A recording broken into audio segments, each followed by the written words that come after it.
Imagine you're a samurai, but it's not one of those days filled with sword swinging and dramatic speeches. No, today is your day off.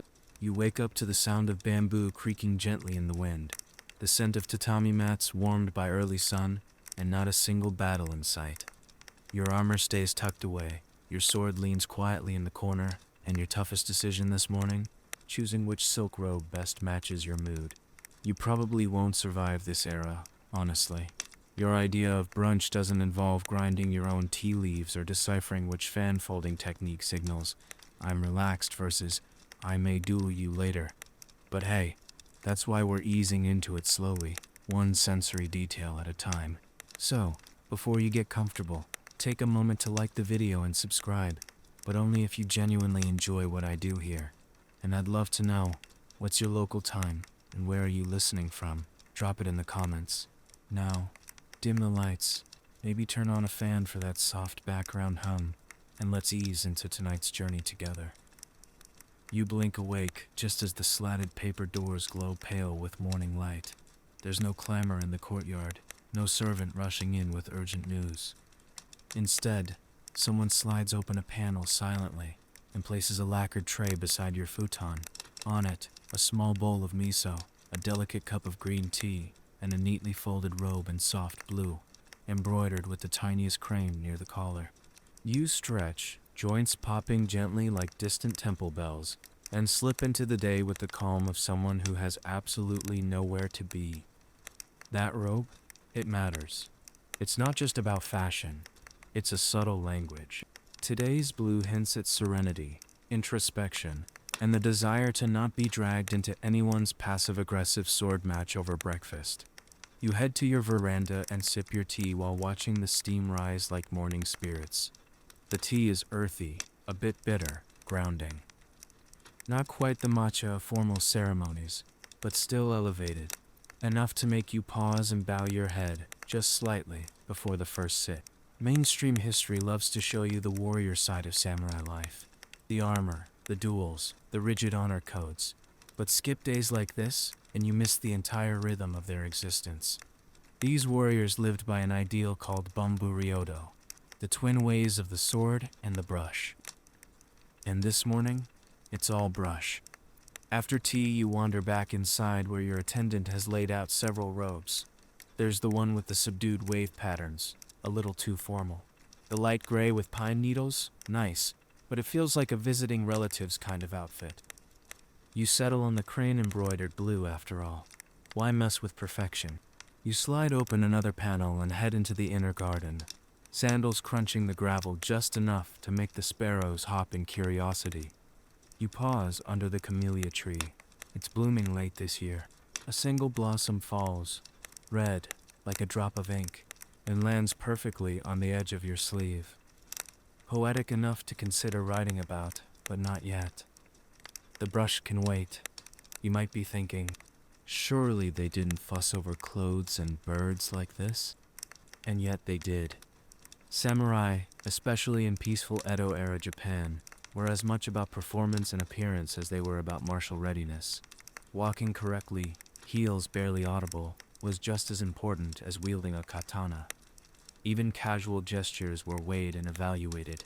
Samurai were taught to be graceful, deliberate, and above all, composed, even in what looked like leisure. Quirky tidbit, some samurai were known to own entire seasonal wardrobes, rotating their robes not just by temperature, but by which poetic themes matched the mood. Autumn storms? Bring out the robe with maple leaves and silver-threaded gusts. Feeling pensive? Monochrome with maybe a tiny moon stitched on the collar. Historians still argue whether this degree of aesthetic care was widespread among lower-ranking samurai, or if it was a privilege of the more elite classes. But scroll paintings and written diaries from the time suggest even modest samurai paid attention to the unspoken rules of taste. You stroll toward your writing table, fingers grazing the wooden beams as you pass. A servant has opened a few panels to let in the breeze, and the smell of pine and distant incense mingles with the clean scent of your robe's fabric, dyed with indigo and maybe, if you're honest, a bit of vanity. It's not quite time for calligraphy yet, but your mind begins to drift toward what poem you might try today. Something about that camellia blossom, or maybe about the sparrows, or maybe about tea, and the fact that the last sip tasted a little like melancholy. No pressure, it's just poetry, and you're only one of 1,000 samurai scribbling melancholic haiku in a robe that probably cost more than your horse. The morning passes slowly. You step outside again, sun warming your sleeves. You stand still, letting your mind wander, your body remain calm. A cat scurries along the garden wall, pauses to stare at you, then disappears. You smile. Maybe cats really are tiny monks in disguise. No duels, no training, no pressure. Just you, your tea, your robe, and the endless space of a quiet morning. And somewhere nearby, another samurai is doing the exact same thing, debating which sleeve design best conveys introspective dignity. You step out into the courtyard, wooden sandals tapping gently on worn stone, and feel the warmth of the rising sun kiss the nape of your neck. Today isn't for speed, it's for quiet wandering, and maybe, if the breeze leans your way, a moment of enlightenment. You walk the gravel path out the gate and toward the temple, a familiar route. Each bend in the trail lined with lanterns, some moss-covered, others freshly cleaned. You don't take the straight path, of course. That's for merchants and hurried messengers. You zigzag, deliberately, as tradition suggests. It's the respectful way to approach the sacred. The local temple is modest but elegant, its wooden frame dark with age and fragrant with incense. You remove your sandals at the threshold and feel the cool boards under your feet. A novice monk bows to you, deeply, though not too deeply, a silent acknowledgement of your station. You return it with equal restraint. It's a dance of subtle gestures out here. The prayer bell hangs still, the morning wind not bold enough to sway it yet. You sit near the edge of the veranda, cross-legged, letting the rising scent of old cedar and prayer wax wash over you. Somewhere inside, a monk chants rhythmically. You don't understand all the words, but they move through you like water. This temple isn't just for praying. It's for thinking, or rather, not thinking. You watch a pebble roll across the flagstones. You count the slow drip of water from the bamboo ladle basin. You observe a dragonfly land, wobble, and take off again. This is your duel today. You versus restlessness. And honestly, the dragonfly is winning. There's a statue of Jizo tucked in the corner of the grounds, its stone face softened by years of rain. You pause before it, palms together, and offer a silent nod. Not a plea, just acknowledgement. Even samurai need a quiet protector sometimes, especially on slow days. Now, you're not the only one with this temple habit. In fact, a number of off-duty samurai made a point to wander temple grounds on their rest days, not out of obligation, but out of a need to breathe outside the constraints of hierarchy and expectation. For a few minutes, no one's watching your posture or counting your bows. You just exist. And sometimes, you think about things beyond war, like transience, cherry blossoms, and whether your family's cat might be a reincarnated general. One mainstream historical fact: Zen Buddhism played a central role in shaping samurai philosophy, especially during the Kamakura and Muromachi periods. Meditation, detachment, and awareness of the present moment became just as crucial as martial prowess.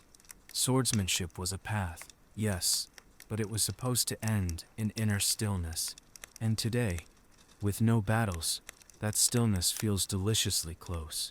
You wander further, deeper, into the temple garden.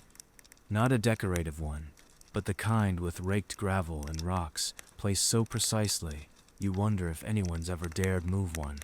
A monk in plain robes kneels at the edge, rake in hand, combing the sand into neat ripples like the pond's reflection on a still night. You nod to him. He doesn't respond, but not out of rudeness. He's somewhere else, in the middle of 1,000 slow thoughts you'll never know. Historians still argue whether all samurai deeply internalized Zen teachings, or merely adopted its aesthetics. Sitting still, drinking tea, building gardens. Was it genuine spiritual practice, or just another layer of cultural armor? The line blurs, and maybe that's the point. You sit, again, this time under a flowering plum tree. A single petal drifts down and lands on your sleeve, second time today. Must be a sign. You lean back, hands behind your head, and let your eyes close. Not to sleep, but to sharpen your hearing. Somewhere nearby, a bamboo fountain knocks. Donk, donk. A soft, wet clack that clears your mind just a bit more. You think about a story you once heard. A fellow samurai who trained so long in stillness that birds would land on his shoulders. You haven't quite reached that level, but a sparrow does perch on the edge of the roof. You eye each other like distant cousins. Neither of you makes a move. The temple bells finally chime, soft and deliberate, signaling the late morning. You rise, brush the petals from your robe, and bow once more to the empty air. You leave nothing behind, but something leaves with you. The gravel path home feels smoother than before, or maybe your step is lighter. You take the long route back, passing under trees that whisper overhead. A child runs past with a kite shaped like a carp. You smile. Not everything is still. Not everything needs to be. Back at your residence, the scent of simmering rice reaches you before your feet cross the threshold. Someone's prepping lunch, but you're not in a hurry. Your mind is still somewhere between a prayer and a plum blossom. You've done nothing, really. Walked, sat, watched a bug, and yet your breath feels deeper, your limbs looser. Sometimes doing nothing is harder than the fiercest duel. And on your day off, that's the entire point. You're home again, and the lights shifted, higher now, clearer through the paper windows. Midday leans in with that crisp, decisive air, nudging you from temple calm into a different kind of stillness. The kind that involves paper, ink, and the delicate art of not ruining expensive calligraphy with sneezes. You settle in front of your writing desk, its surface rubbed smooth by years of elbow rests and inkwell drips. A tray sits beside it, holding your brushes, thick, thin, and that weird one you never quite figured out, and your inkstone. You pour a little water, start grinding the ink stick in slow circles, and inhale that unmistakable smell. Earthy, deep, slightly bitter. It's like sniffing the past itself.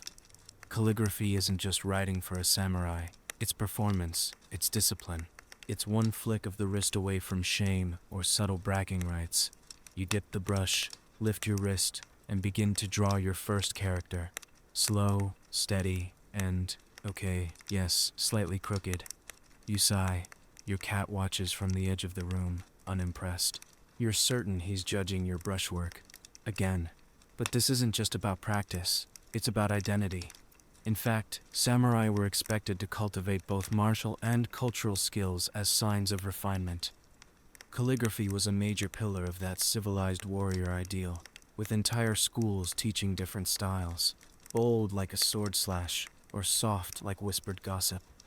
You pause to shake out your wrist and consider switching to poetry instead, maybe a quick waka, maybe something short and smug about tea. But then you spot it. The fan. Folded neatly beside your brush tray is your personal folding fan.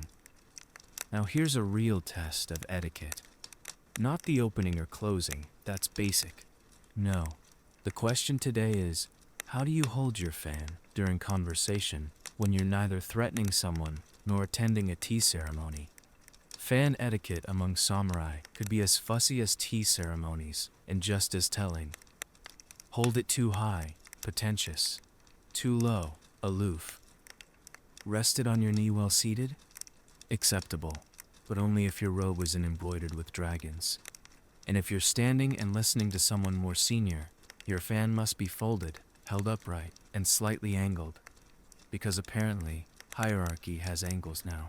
Mainstream fact. Folding fans, sensu, weren't just tools for staying cool. They served as discreet communication tools, subtle indicators of mood, class, or even battle readiness. Military commanders had their own gunsen, a sturdier version of the folding fan, used to issue silent battlefield commands. But today, you're wielding a fan for social flourishes, not strategy. You open your fan with a flick, gently, with wrist flare, and glance at the painted scene across its folds. Cranes again. Maybe you're entering your crane period. You recline slightly, fan resting on your shoulder, and let the breeze from the open window mingle with your carefully swished air. Across the courtyard, your friend, fellow samurai, sometimes rival, always critic, has arrived. He slides open the screen, bows, and joins you. He carries a fan too, naturally. His features the tail of a dragon, coiling around a mountain.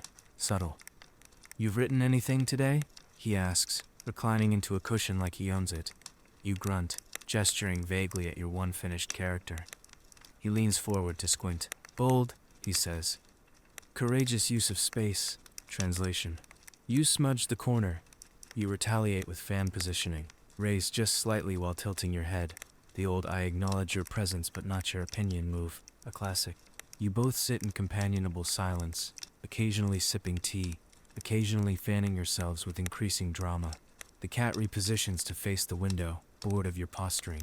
Quirky tidbit. Some samurai develop such an attachment to their fans that they commission fan cases with built-in compartments for tea tablets, toothpicks, or secret notes. There's even one surviving fan that includes a tiny compartment for a single coin, enough for one rice ball, maybe. Emergency snack fund? Anyone? Eventually, your guest picks up a brush and starts his own character. It's better than yours, and you both know it. But rather than challenge him to a duel, you raise your fan and compliment the fluidity of his brushstroke. He responds by adjusting his sleeve dramatically, fan tucked just so, as if to say, "Of course it's good." The historians still argue whether this obsession with aesthetic detail among samurai was a survival mechanism, using art and refinement to gain favor during peaceful periods, or whether it truly reflected a deep cultural shift. When swords stayed sheathed, maybe calligraphy became the new battleground. Later, when he's gone, you look over your characters again. Some are shaky, others decent. One actually looks a bit like the word for mist. You decide that's poetic enough for today. You fold your fan neatly, slide it into your belt, and stand.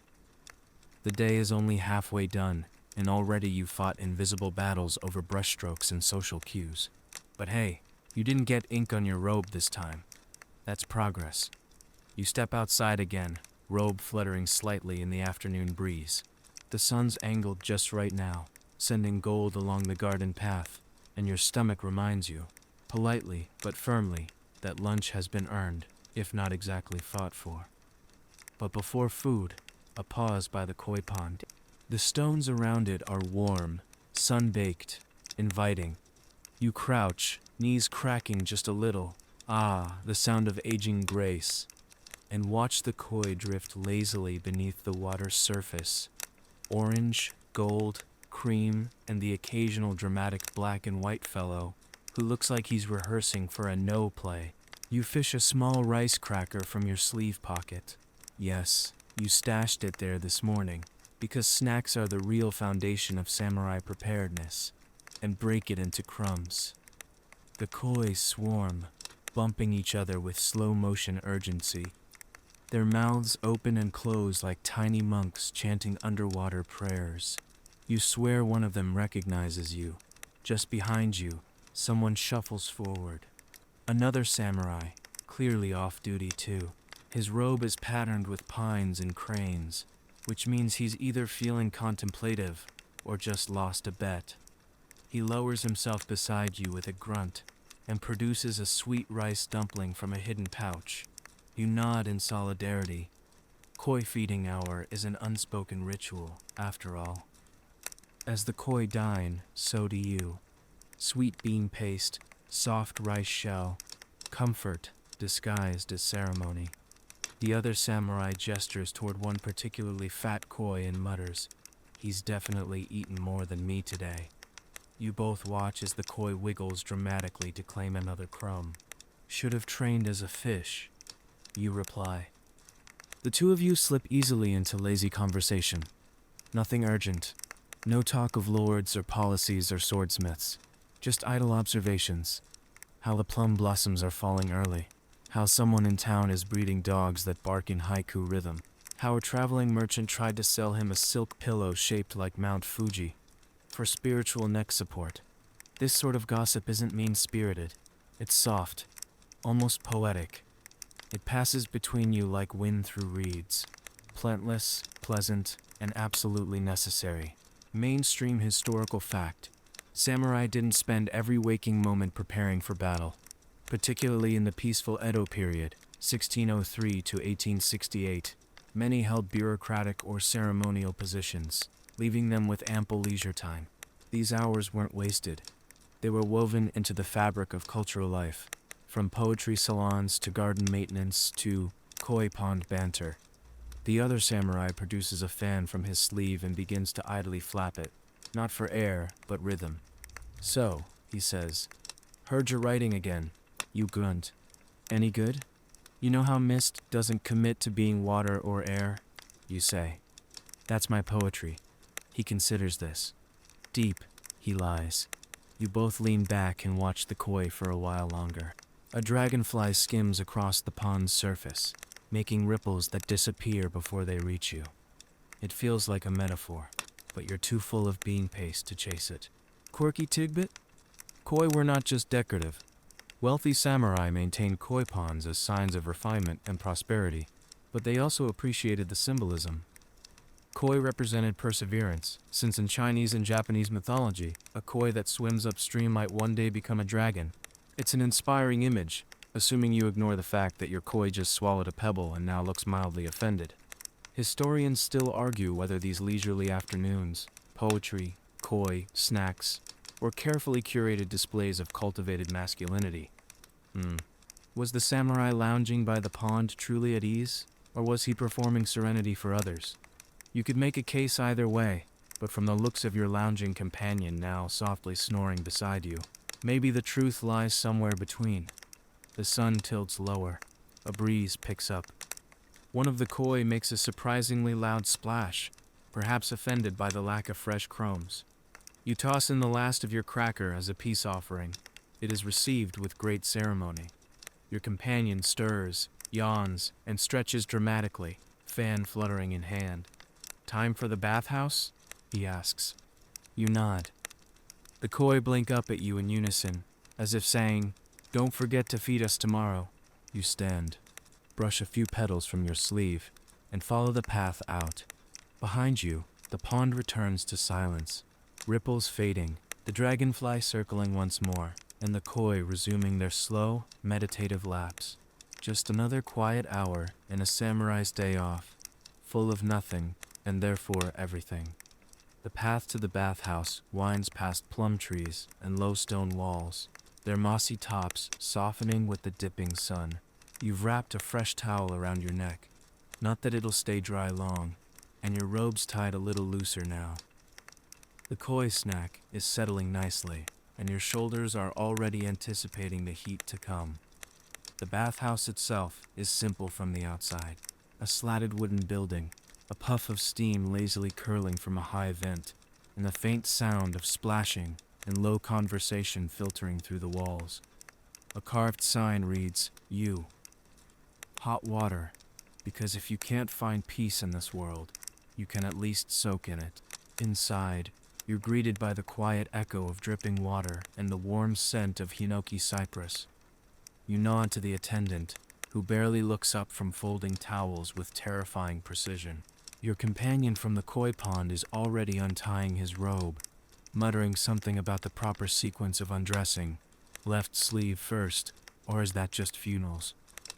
You undress slowly, folding your robe neatly, because even here, decorum matters, and place it on a wooden shelf. Beneath it, your sandals rest perfectly aligned. You take your washcloth, your wooden bucket, and step into the rinsing area. The water's cold at first, shocking, really, but it sharpens your senses in the most forgiving way. You ladle it over your shoulders, your chest, your back. A ritual before the ritual, clean before communal. Soap, sparse but fragrant.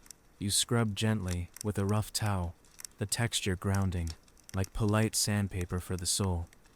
Mainstream fact. Communal bathing was a core feature of daily life in Edo period Japan. For samurai, Bathhouses weren't just hygienic, but social hubs, where rigid hierarchies relaxed slightly, and nakedness, both literal and symbolic, leveled the field. You finish rinsing, step over the low wooden divider, and ease into the bath. Hot water envelopes you like a returning memory. Your muscles unclench on instinct. The air thickens with steam. A low sigh escapes before you can stop it. Your friend slides in beside you with a dramatic splash, which earns him a sleepy glare from a Ronin at the far end. The Roman has a top knot like a startled hawk and a towel folded perfectly into a triangle on his head. He's not to be messed with, clearly. You and your friend settle, arms resting on the bath's edge, toes floating. The water's infused with yuzu today. Citrus peels bob on the surface like tiny golden boats. You fish one out, sniff it, and toss it gently back. This is luxury disguised as modesty. There's light conversation. Someone jokes about a cousin who fell asleep in the bath and dreamed he'd become a carp. Another boasts he can hold his breath long enough to scare visitors in the deep end. There's laughter, quiet, respectful, but real. No one here is trying to impress. Everyone is slightly boiled, slightly sleepy, slightly unguarded. And then comes the beard debate. It begins innocently enough. Your companion strokes his chin and mutters, "Thinking of growing mine longer, like the magistrate in District 2. Someone else snorts. He looks like a disgraced badger. Another chimes in, "There's honor in a well-kept beard. Shows restraint, shows wisdom." Your friend nods. "Exactly. You can't trust a man with a baby-smooth face. What's he hiding?" "Maybe razor skill," someone mutters. You lean your head back and close your eyes. The debate swirls around you, philosophical, deeply unserious, and surprisingly passionate. Quirky tidbit? During different periods of Japanese history, samurai were actually required to shave certain parts of their heads or faces as signs of loyalty or social rank. Beards, like everything else, were political fashion. Historians still argue whether these bathhouse debates were sincere forms of expression or simply playful performance within tightly coded etiquette. Was a beard ever just a beard, or did every bristle broadcast a statement? You sit in silence, listening to the splash of water, the hum of voices, and the occasional squeak of bare skin on wet wood. The air is thick, your limbs heavy, your thoughts loose and drifting. You feel a kind of weightlessness. Not the floating kind, but the unburdened kind. Eventually you rise. Not too fast. No need to faint and give the Roman something to talk about. You ladle cool water over yourself again, a final rinse to close the ceremony, and wrap your towel around your shoulders. Your friend follows, grumbling theatrically about pruned fingers and how bathhouses make him too relaxed to think straight. You dry off in companionable silence, slipping back into your robe, which now smells faintly of yuzu and steam. Your hair's damp but tidy. Your skin tingles. You feel brand new, or at least well maintained. On the way out, you stop by the tiny mirror in the changing area. Just a quick check. Beard status, respectable. Eyebrows, still uneven, acceptable. Outside, the air hits you like a cool cloth. You both step into the fading light, the scent of cedar and hot water clinging to your robes. You walk slowly, contentedly, as if your bones have been reset. A good soak can do that. And tomorrow, someone will probably bring up the beard debate again, insisting that fox spirits prefer goatees. But that's tomorrow. For now, you're clean. You're warm, you're calm. You're not holding a sword, and that's exactly as it should be. The sun has begun its downward arc, casting long, amber shadows across the road as you and your friend stroll back from the bathhouse. Your robe clings lightly to your skin, the heat still radiating from your limbs. You're relaxed, truly relaxed, but not quite done. Because what's a day off without a little shopping? The market street isn't busy yet. Vendors are still setting out wares, unfurling awnings, lighting tiny oil lamps to catch the eye of passers-by. The scent of roasted chestnuts mingles with incense from a corner stall. You inhale it all. Sweet smoke, soy glaze, fabric dye, and just the faintest edge of pickled radish. It's a feast for the senses, and you're not even at the dumpling cart yet. You pause before a stall selling folding fans, rows and rows of them, hanging like flattened butterflies. Some are elegant, painted with waves or cranes. Others are gaudy, with bright gold foil and tassels clearly designed for theater actors or overcompensating bureaucrats. You pick one up, black lacquer, with a pale moon and two foxes dancing on a hill. Mysterious, a bit cheeky. You consider it. Your friend snorts. That one's cursed. Perfect, you say, slipping it back carefully. Fans weren't just fashion. They were storytelling. One's fan might hint at a romantic affair, signal political loyalty, or double as a discreet weapon. There were even codes. Fold once to refuse a drink, twice to accept. Hold upright to indicate, we need to leave this dull poetry party now. You move on to a stall lined with sweets. Red bean jelly, candied yams, tiny sugar sculptures shaped like carp. The vendor nods, knowing your weakness. You buy 2 pieces of warabi mochi, soft, dusted with roasted soybean flour, and pass one to your friend. It dissolves on your tongue like a memory of spring. And then, the charm seller catches your eye. He's half hidden behind a curtain of wind chimes, his booth cluttered with tiny trinkets. Carved amulets, dried herbs in silk pouches, miniature scrolls written in what might be Sanskrit or just clever nonsense. You step closer. Looking for protection? The old man asks, not quite looking at you. Maybe something for serenity, you say, or accuracy in archery. He rattles through a small box and produces a charm tied with red string, blessed by a shrine that's no longer there. Very effective. Your friend leans in. That's the same charm he sold me last month. Said it was for courage. The old man shrugs. Spirits change their minds. Quickie tidbit?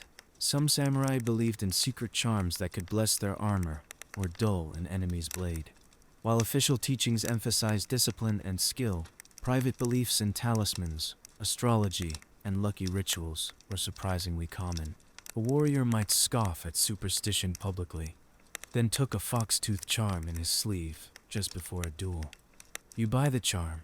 Why not? It smells faintly of sandalwood and something less identifiable. You tuck it into your robe. Instant courage, serenity, and possibly plague prevention, depending on how it's angled. Historians still argue whether these markets were true centers of culture or merely distractions from discipline. Were samurai wasting time or participating in the living economy of their towns and cities? The line between indulgence and tradition is always blurred, especially when sweets are involved. Further down the street, you pass a cloth merchant displaying new summer robes. One catches your eye. Undyed linen, embroidered with bamboo leaves. Simple, elegant. You run your fingers over the fabric, admiring the cool texture. You don't need it, but that's not the point, is it? Nearby, a vendor is demonstrating a new lacquered bento box, compartmentalized, with a secret drawer for wasabi. Your friend raises an eyebrow, clearly tempted. You both know he'll be back tomorrow to buy it for his nephew. You continue strolling, sipping a cup of roasted barley tea handed to you by a cheerful tea seller who insists it's good for restoring the liver and quieting ungrateful thoughts. A multi-use beverage, apparently. At the edge of the market, you pause beneath a paper lantern. It's glowing orange now, catching the drifting ash of a nearby incense cone. You look around. The bustle is building, voices rising, colors blending into an almost festive haze. But for you, the shopping's done. You've got your charm, your fan, your second warabi mochi discreetly pocketed for later. A successful haul. You and your friend walk in silence for a while, the soft sound of sandals on dirt mingling with laughter from a nearby noodle stall. Neither of you is in a hurry. Think that charm will work? He asks. Already has, you say. Didn't buy that robe I didn't need. He nods sagely. Strong will, or weak pockets. Either way, you've wandered, bought nothing crucial, and left with things you didn't know you wanted. That's the true samurai shopping experience. You head home as twilight sets in, warm and satisfied. A little poorer, but mysteriously braver, thanks to a red string charm and a fan that may or may not be cursed. Back home again, the sky fading into soft indigo. You step into your garden, just in time to hear a sparrow chirp, "Good evening," or possibly a warning about tomorrow's weather. Either way, you nod back respectfully. It's that kind of night. The market still hums somewhere in the distance, but here it's quiet. You take a moment to place your new charm by the window, where the breeze can activate its powers. According to the vendor, anyway. It's a fine spot, right next to a rock shaped suspiciously like a crouching frog. Coincidence? Maybe. You're not taking chances. The garden calls to you, not for raking this time, but for music. You slide open a small wooden chest and take out your flute, shakuhachi, made of bamboo, worn smooth at the mouthpiece. It's a deceptively simple instrument, just a few finger holes, a hollow tube, and the capacity to make you feel like an absolute beginner every single time you blow into it. You raise it to your lips and exhale gently. The first note is a low, breathy sigh, more wind than tone. You adjust your embouchure, shift your fingers, try again. There it is, a single pure note that drifts into the night like a smoke ring. Your sparrow doesn't fly away. Encouraging. Playing the shakuhachi wasn't just a hobby for samurai. It was a meditative act, especially for those practicing suizan, or blowing meditation. A zen approach, where breath, focus, and stillness were all part of the path. The flute became not only a musical tool, but a spiritual one. You settle into a slow rhythm, letting the notes come and go like waves. High tones, low tones, ones that crack embarrassingly before resolving into something almost beautiful. It doesn't matter. You're not performing. You're communing with the breeze, the sparrows, maybe even your neighbor, who's probably pretending not to listen through the garden wall. Mainstream historical fact? During the Edo period, certain monks, known as komuso, often retired or masterless samurai, played the shakuhachi while wearing wicker basket hats that covered their entire heads. The music was both meditation and, in some cases, a cover for espionage. Yes, really, flute spies, elegant and sneaky. You pause after a longer phrase and let the silence soak in. There's a satisfaction in stopping, too, a kind of completeness. Then, just for fun, you try imitating the sparrow. It's a squeaky mess. The bird looks unimpressed and hops closer, possibly to supervise. Quickie tidbit? Some samurai would name the birds that lived in their gardens, composing poems about them, or even claiming them as reincarnated warriors. You're not saying your sparrow was once General Mitsukuri, but he does have a judgmental stare and excellent posture. You lower the flute and sigh. Your lips feel numb, your breath steady. Music lingers in your ears, though the last note is long gone. You sit there for a while, legs folded, fan resting across your lap. The sky darkens further. A lantern flickers to life somewhere in the house.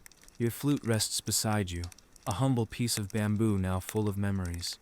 Then, you hear it, soft rustling behind the garden wall. Your neighbor is definitely trying to imitate your tune with a mouth harp. It sounds like a frog hiccuping. You grin and raise your flute again, offering one long, rolling note back into the night. A musical duel has begun, one where no one wins and no one wants to. Historians still argue whether samurai took their musical hobbies seriously or treated them as performance art, another layer of cultural sophistication. Either way, it's clear music played a role in their identities, especially on days like this. No armor, no duties, just breath, wood, and rhythm. Eventually, the neighbor gives up, perhaps out of shame, perhaps because the frog harp broke, and you're left with the soft rustle of wind through bamboo leaves. The sparrow fluffs itself on the edge of your water basin and chirps once, as if to say, enough. You nod and put the flute away carefully, wrapping it in soft cloth and returning it to its box. Tomorrow, you'll try again. You might even name a melody after General Mitsukuri. For now, you sit back, letting your spine lengthen, your mind loosen. The stars are coming out. The air has that early night chill that signals a perfect time to do absolutely nothing. You watch a spider crawl along the edge of a lantern, silhouetted like a shadow puppet. Everything is quiet, even your thoughts. And maybe, just maybe, you played one good note today. That's enough. The stars are fully out now, crisp pinpricks against a darkening sky, scattered like rice grains across black silk. You stretch your legs, brush a bit of gravel off your robe, and glance toward the low hill behind your home. Tonight feels right. For what? Moon viewing? You gather a small tray, 2 cups, a carafe of sake still warm from the kitchen hearth, and a few rice crackers that somehow survived the evening uneaten. You tuck them carefully under one arm and start up the hill path, fan tucked into your sash, footsteps soft in the dirt. At the top, there's a flat stone platform, just wide enough for 2 seated figures, or 3 if you like each other. It's been used for generations, for poetry, for gossip, and for gazing upward in silence. You settle onto a cushion you left there last season, a little dusty, but still dry. Across the valley, the rooftops of your town glow faintly, lamps flickering like tiny hearths. Beyond them, the moon rises, huge and round, silver gold and utterly indifferent to your staring. Moon viewing, or tsukimi, was an essential samurai pastime. It wasn't just stargazing, it was structured, appreciative, deliciously melancholic. One was expected to sip, ponder, recite poetry, and possibly sigh with exquisite longing, which, thankfully, you're quite good at. You pour the sake, the sound delicate as a thread unspooling, and take a slow sip. It's dry, smooth, and just strong enough to soften the edges of your thoughts. The moon hovers above like an ancient coin, watching everything and commenting on nothing. Your friend arrives, slightly out of breath. "Forgot my poetry scroll," he says, dropping down beside you. "Hope you brought your brain." "I brought snacks," you say, "so we'll be fine." Together you sit in comfortable silence, the kind shared only by people who've argued about beard shapes in hot water and survived. He pours himself a cup, raises it to the moon. "To unattainable beauty," he says. "To extremely attainable snacks," you reply, chewing with dignity. Then come the haiku. The rules are simple. 5 syllables, then 7, then 5 again. The result should be poignant, elegant, and preferably not about flatulent. You go first.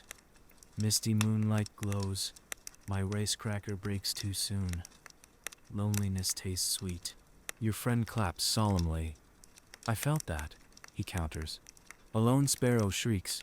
Perhaps it stepped on a frog, or was the frog me? It's absurd, but undeniably poetic. You sip, you write, you exchange verses like dueling painters sketching sadness with brushstrokes of comedy. Mainstream historical fact: Tsukimi gatherings were popular among both aristocrats and warriors. Samurai were expected to cultivate literary skills, and composing seasonal poetry, even terrible poetry, was considered a mark of refinement. Some daimyo even held competitions, offering symbolic prizes like a silken fan or a polished stone. As the moon climbs higher, the sake bottle empties, and the poetry grows increasingly interpretive. One haiku references an eel with heartbreak, another includes a philosophical take on damp socks. Quirky tidbit: some moon viewing parties used special reflective dishes of water to capture the moon's image, and if a leaf drifted across it, guests were expected to gasp and reinterpret their entire worldview. Tonight, you have no dish, but your friend holds up his sake cup and pretends the moon is swimming in it. "She's bathing," he whispers. You offer a quiet, "Hope she brought a towel." Historians still argue whether these poetic rituals were earnest or performative.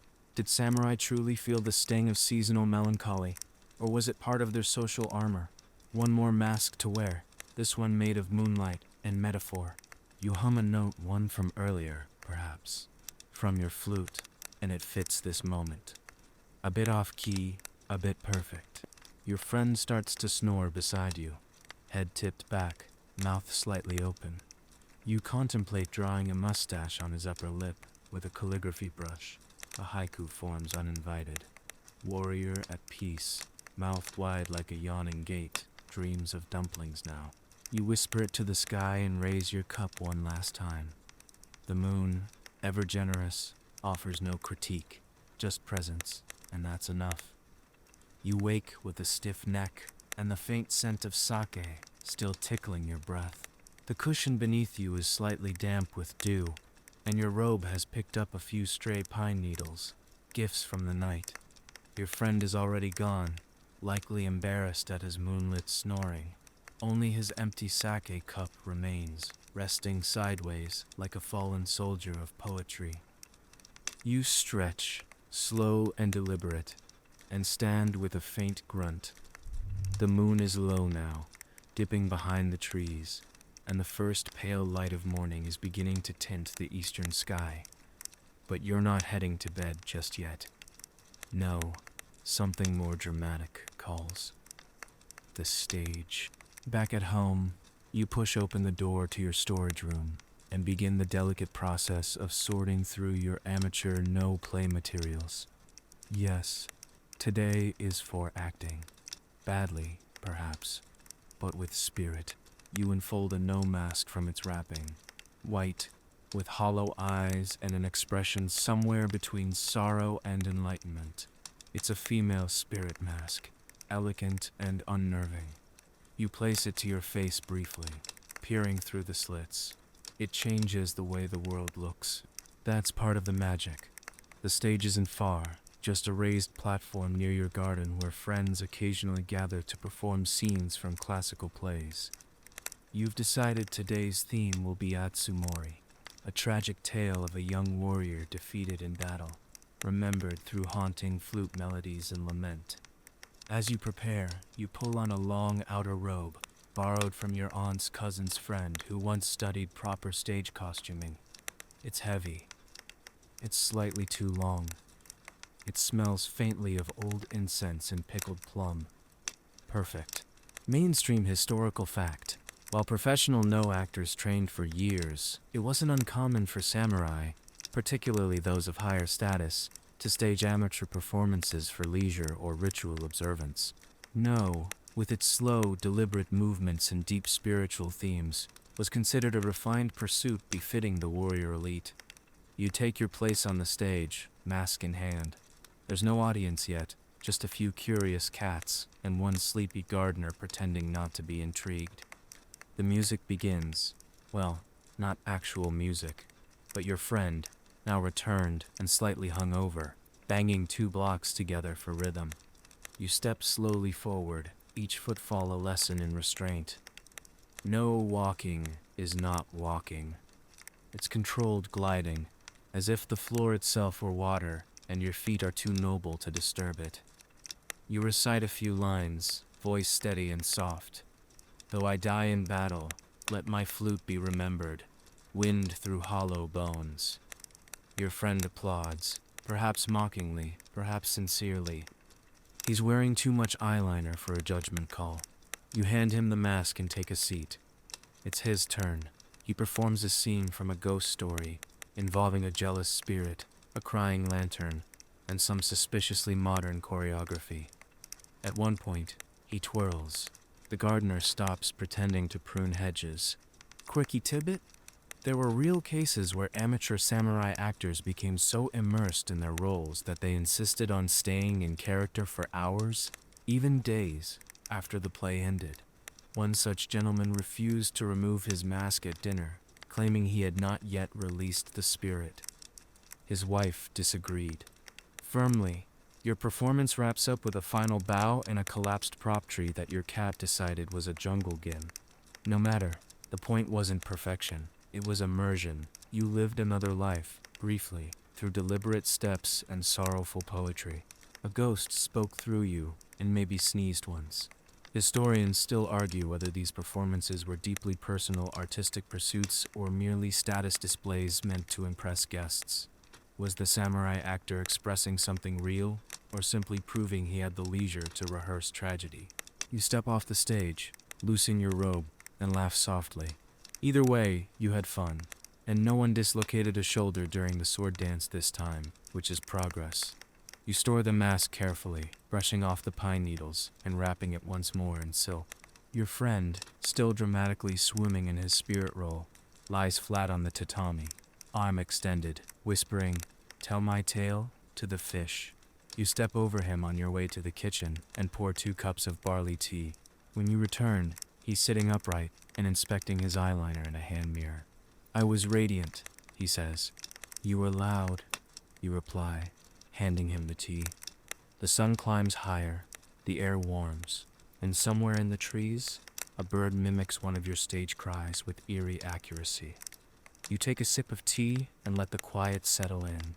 Acting isn't so different from battle, really. Same intensity. Less blood, more applause. The sun sits comfortably in the late morning sky now, and the theatrical eyeliner has mostly worn off, except for one stray smudge beneath your friend's left eye, giving him the faint look of a disgruntled raccoon. He insists it's intentional. You don't press it. After the drama of amateur no, you crave something quieter, something low stakes, possibly covered in fur. You glance over at your courtyard gate. The little wooden sign you hung earlier today flutters in the breeze. Visitors welcome. Tea provided. Pet at your own risk.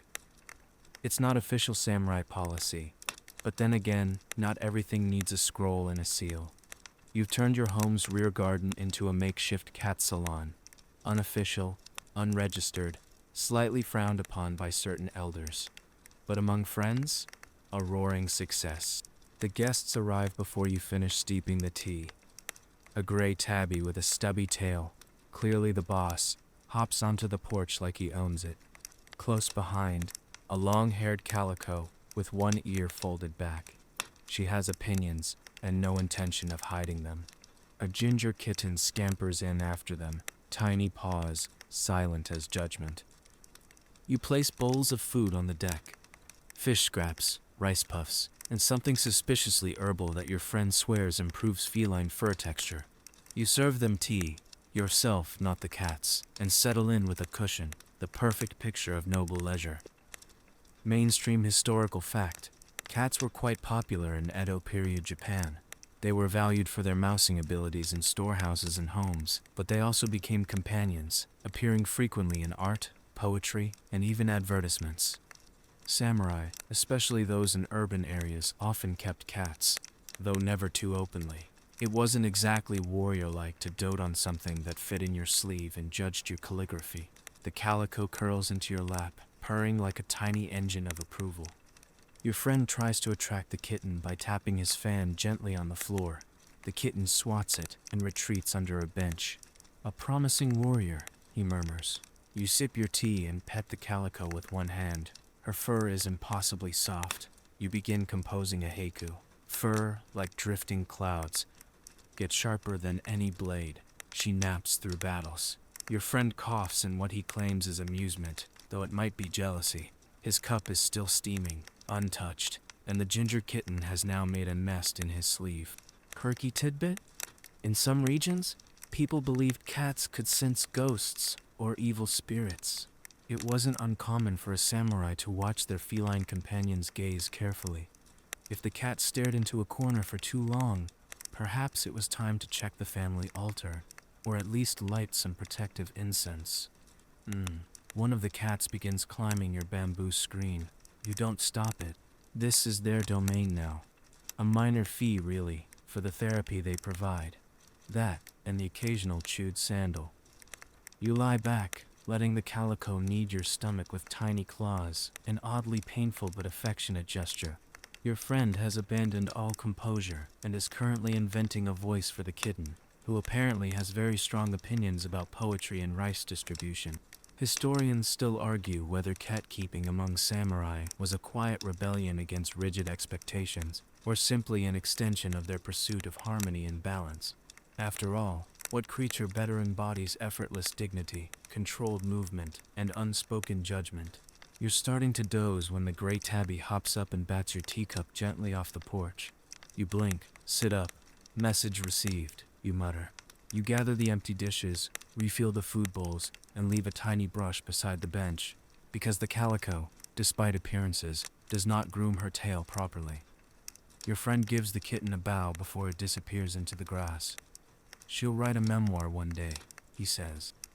She'll forget us by tomorrow, you reply, brushing cat fur from your robe. Still, you feel oddly honored, accepted, softened. You've survived training sessions that nearly broke your ribs, battles that tested your nerve. But a successful afternoon with 4 cats and no bleeding? That's true mastery. You step back inside, the scent of tea and fur clinging faintly to your sleeves. You light a coil of incense, open a window, and sit by it, watching the wind stir the curtains. There's peace in these tiny rebellions, be it flute playing, bad acting, or feeding cats who clearly outrank you. And on your day off, you're allowed a little undignified happiness.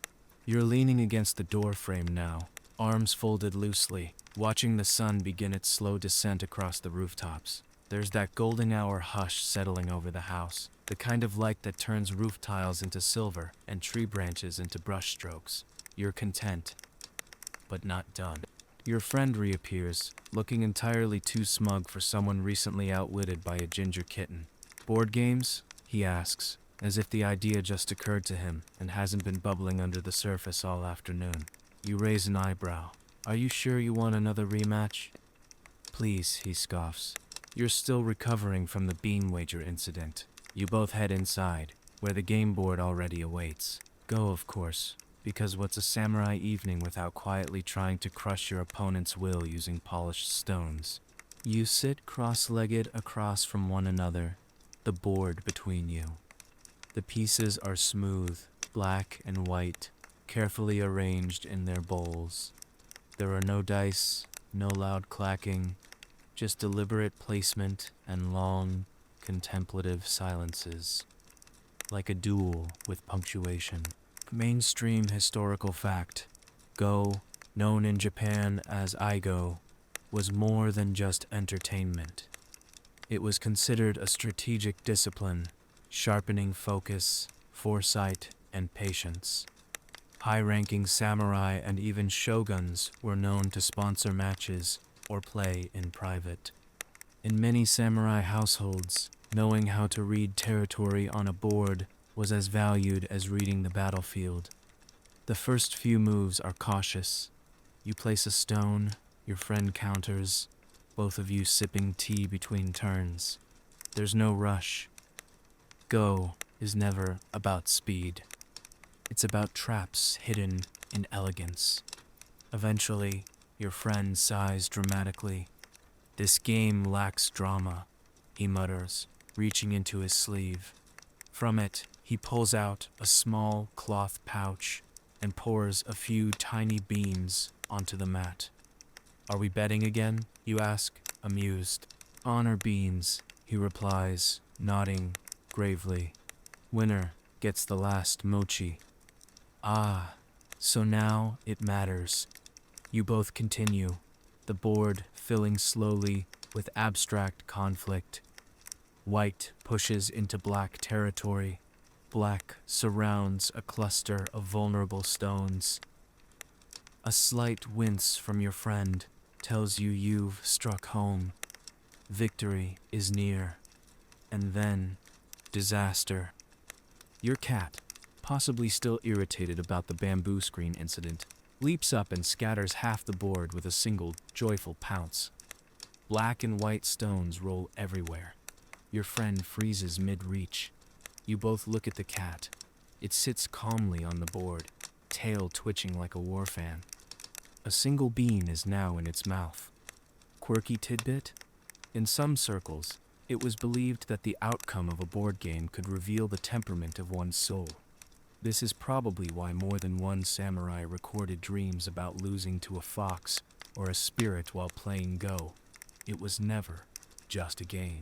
Your friend exhales slowly. Clearly, the cat has declared the match a draw, or claimed the mochi for herself. The two of you gather the pieces, laughing quietly. You'll replay later.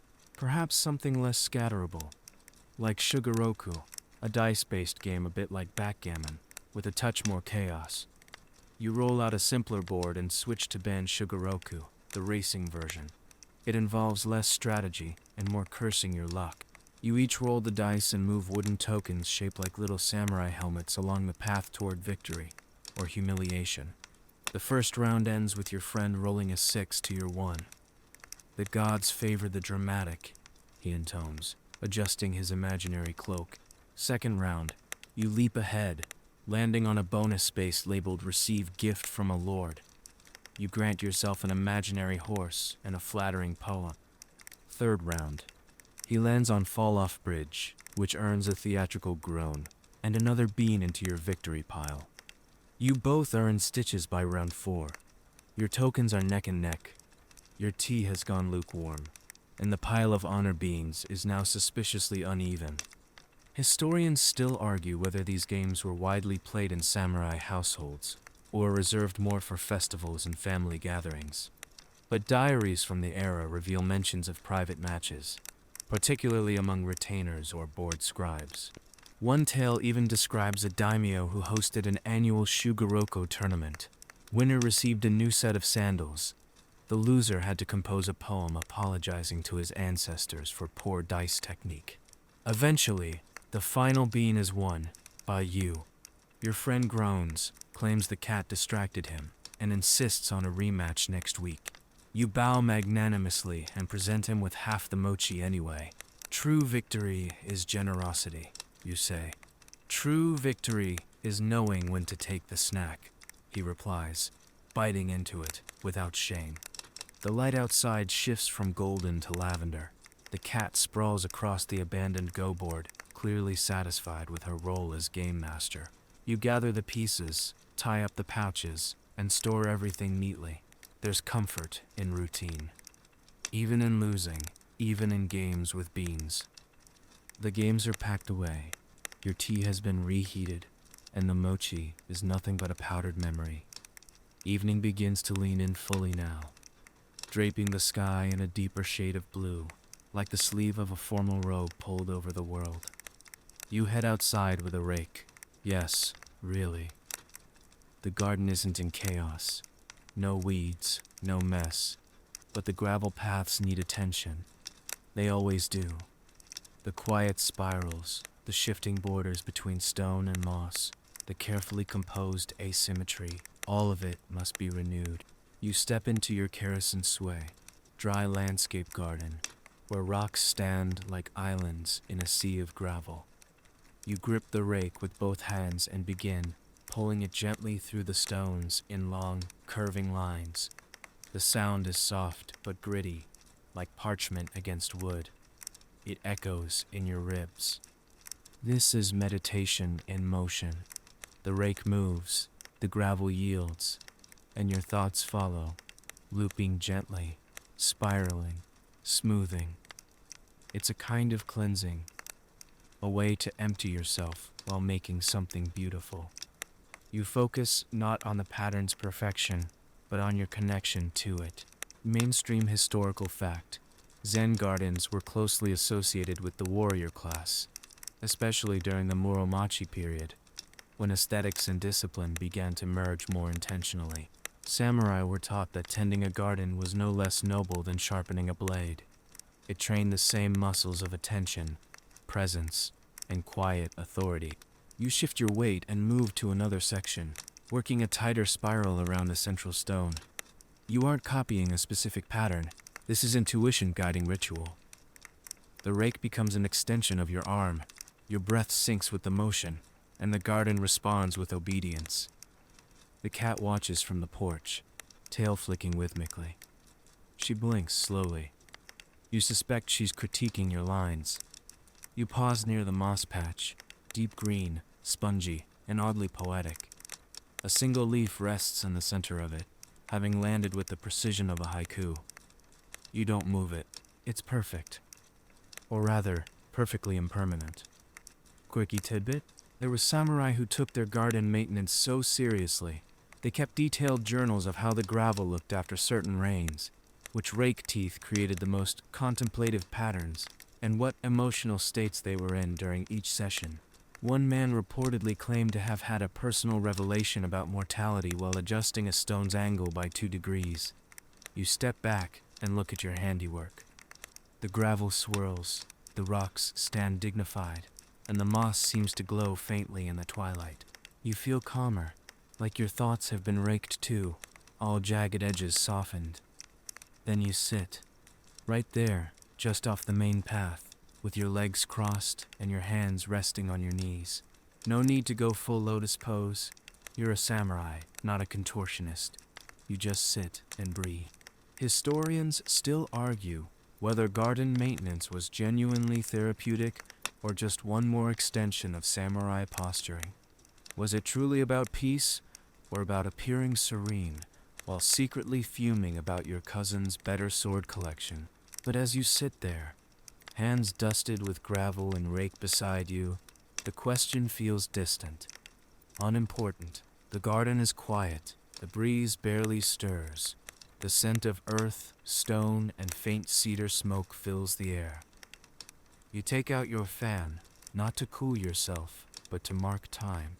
You unfold it slowly, let it rest in your lap, and watch the sky change. A bird calls. Somewhere far off, a flute plays, someone else's moment of peace echoing into yours. You bow your head slightly in acknowledgement. We're all raking our own spirals tonight. Eventually, you rise. Slowly, no rush. You return the rake to its place beside the gate and brush the gravel dust from your sleeves. The patterns will hold until morning, maybe longer if the wind is kind. Your friend appears at the edge of the garden, holding 2 cups of chilled plum wine and a tray of late-night pickles. You missed a spot, he says, gesturing to absolutely nothing. You nod solemnly. So did the moon. He passes you the wine, and you sip, both of you staring at the patterns beneath your feet. Sometimes, cleaning up the dirt is the only way to see your own reflection. The garden, raked and restful, fades behind you as the night fully arrives. Blue gone black, moon floating high above, like a silent, polished coin. Your robe rustles softly with each step as you carry your lantern toward the edge of the property. It's time for a night walk. Not for errands, not for patrol, just for the old, quiet ritual of walking without purpose. You pass through the outer gate and onto a narrow path that winds between rice paddies and thickets of bamboo. The lantern swings gently at your side, casting golden circles that wobble across the earth. Frogs croak somewhere in the dark, confident in their unseen numbers. There's something oddly soothing about being alone with the night. You're unarmored, unhurried, and unobserved, unless you count the ghost stories. Because of course, walking at night invites the supernatural. And samurai had a long tradition of swapping stories about it. You were trained to slice through human enemies, sure, but no one ever taught you what to do if a faceless woman asked you for directions under a weeping willow. You follow the path toward the shrine and the grove. It's tiny, no more than a raised wooden box, barely lit by the flickering flame you carry. You bow out of habit. Not too low, just enough to say, I know you're here. Mainstream historical fact. Samurai in both rural and urban Japan were deeply embedded in local spiritual life, often visiting shrines for personal rituals, especially on nights like these, when stillness made the boundary between this world and the next feel thinner. Some even left offerings before travel or exams, coins, food, or locks of hair wrapped in silk. You drop a small coin in the offering box, not for anything specific, just goodwill. As you turn back down the path, the wind rises suddenly, rustling the bamboo like 1,000 whispered warnings. The lantern flickers. You stop, just for a moment. Every hair on your arm rises. Then it passes. The wind calms. The path resumes its silence. You keep walking. You pass a bridge, not wide, not grand, but old, very old. There's a local rumor about it, of course, that anyone who crosses it without thinking will arrive somewhere they didn't intend to go, which means, naturally, that you pause and think very carefully about why you're crossing. Quirky tidbit? Samurai ghost stories weren't all grim. Some were oddly specific. One tale tells of a warrior haunted not by a slain enemy, but by the spirit of a carp he caught and failed to cook properly. The ghost fish would appear in puddles and recite insults in perfect verse. You think about that as you step onto the bridge, careful, respectful, and ever so slightly amused. On the far side, the path narrows. Crickets sing, fireflies hover near the edges, their light blinking like distant signals from another realm. You find a fallen log and sit for a moment, the lantern resting beside you. You listen to frogs, to leaves, to the hum of the world spinning on its axis, ever so slowly. And then, of course, you start telling a ghost story aloud. Just softly, to no one in particular. Maybe to test the wind. Maybe because it's what samurai do when the night is thick and the silence is too inviting. It's an old tale, one you heard as a child, about a warrior who fell asleep beneath a pine tree and woke up 100 years later, unchanged. He wandered home, found no one he knew, and finally faded into the mist, with only his reflection left behind in a shrine mirror.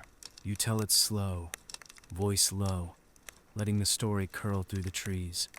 Historians still argue whether these tales were told to enforce social values, ward off boredom, or simply as entertainment.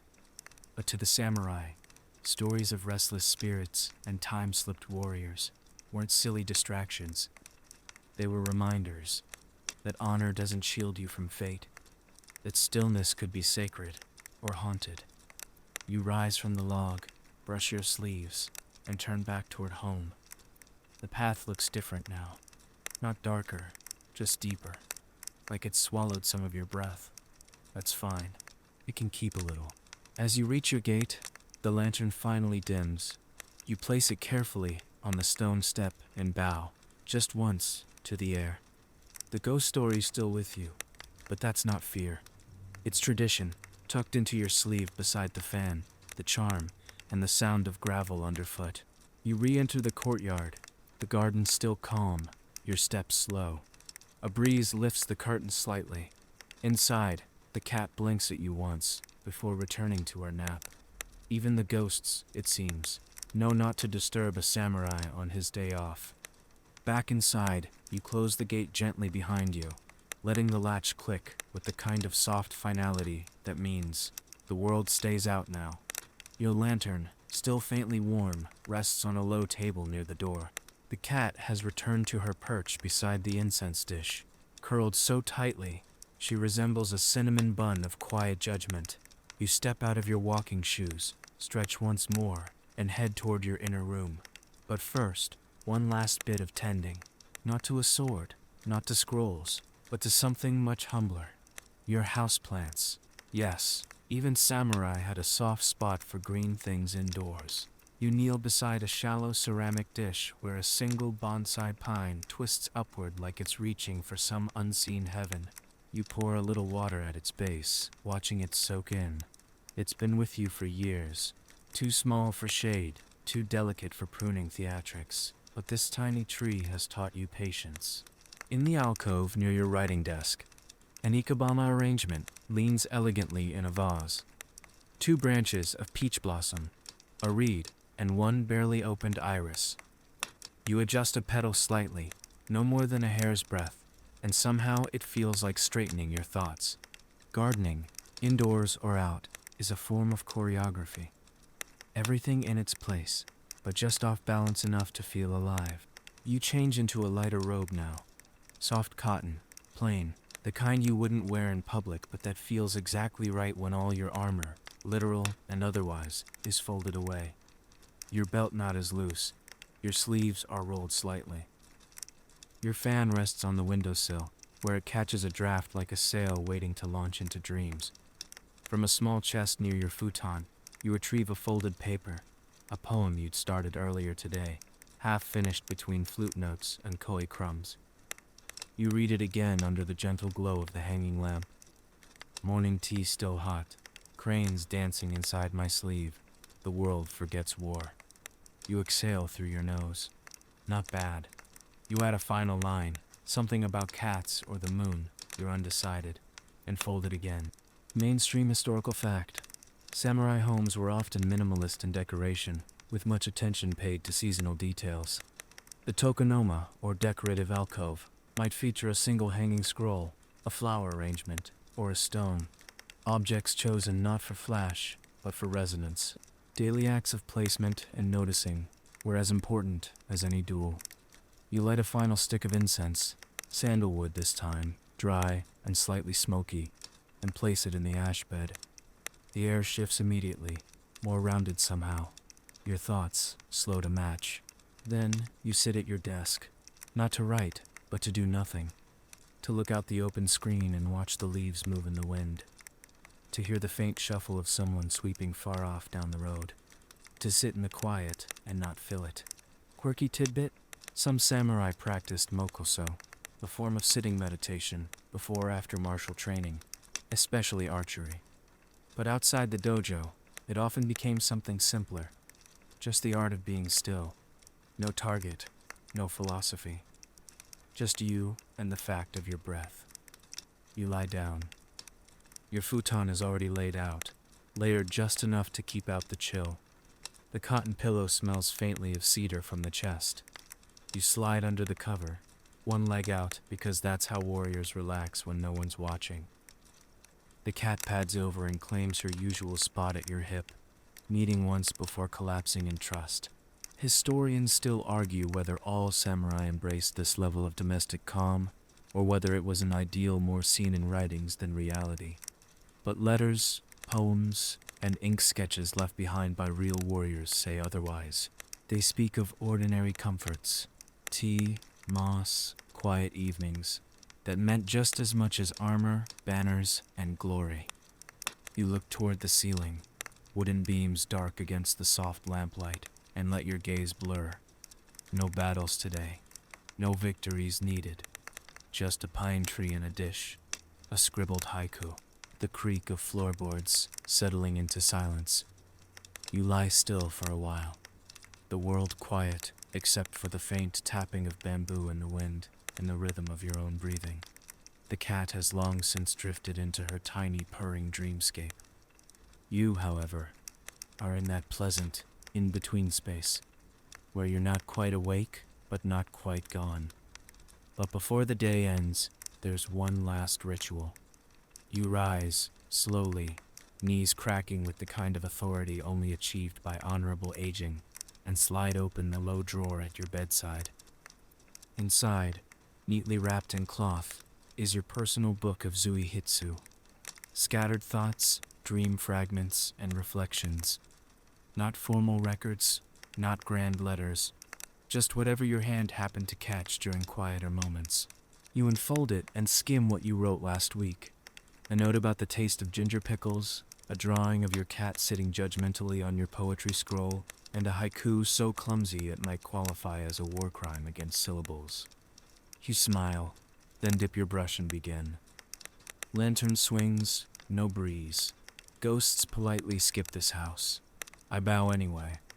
You set the book aside to dry, brush washed, cap closed, movements practiced and peaceful. No pressure, no deadline. Just the day, recorded gently.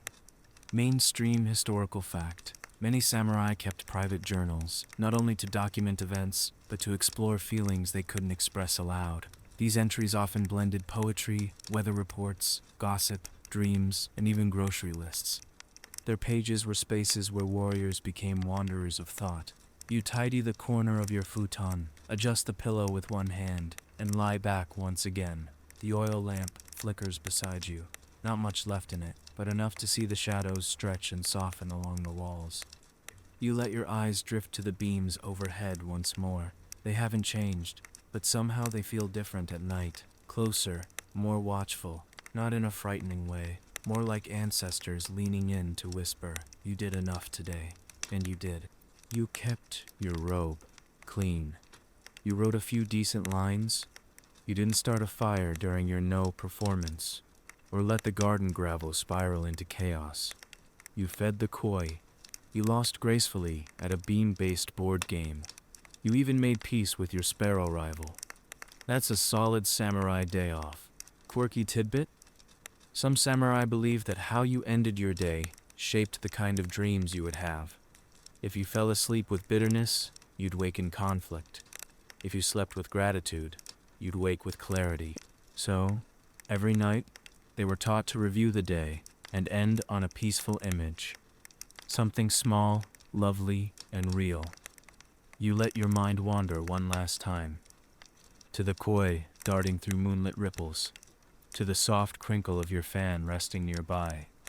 To the faint scent of cedar rising from the floor. To the moment when you held your breath to listen for ghosts and heard your own heartbeat instead. Outside, a breeze lifts the bamboo leaves again. A night bird calls, distant and content. Inside, you close your eyes. The futon settles beneath your weight. The lamp dims, and stillness, the most luxurious, underrated gift of all, wraps around you like the softest robe. And now, your day as a samurai draws to a close. There are no more garden stones to rake, no poems left to write, no koi waiting to be fed. The world outside your paper walls has gone still, quiet enough that even the bamboo seems to be breathing slower, just for you. You lie beneath your blanket, the scent of incense fading gently into the dark. The fan you used earlier rests beside your head, half open, like a flower, sleeping. You feel the weight of nothing in particular, just the softness of rest, earned not through struggle, but through small, beautiful slowness. Let yourself drift backward through the day, not to replay, but to dissolve.